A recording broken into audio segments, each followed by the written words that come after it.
發現咧，教咗咁多動作咧，最基本嗰動作冇教到嘅，平板推胸，啞鈴平板推胸啊！咁就教下大家啦。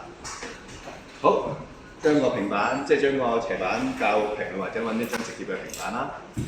啞鈴擺喺個膝頭哥個位置。咁點樣上個啞鈴咧？就係咧最好嘅辦法就係，當然個啞鈴輕嘅時候咧就冇乜問題。啞鈴重嘅時候咧，點樣上咧就係 core 發力。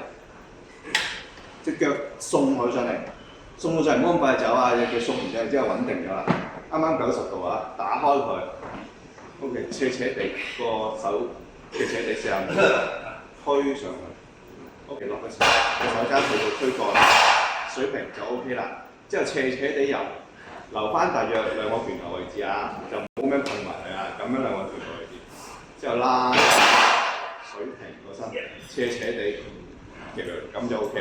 咁同埋呢個肩胛咧唔好推出去，意思就係話唔好推埋肩胛去 ，stay 喺後邊就 OK 啦，咁樣拉喺度，係啦 ，OK。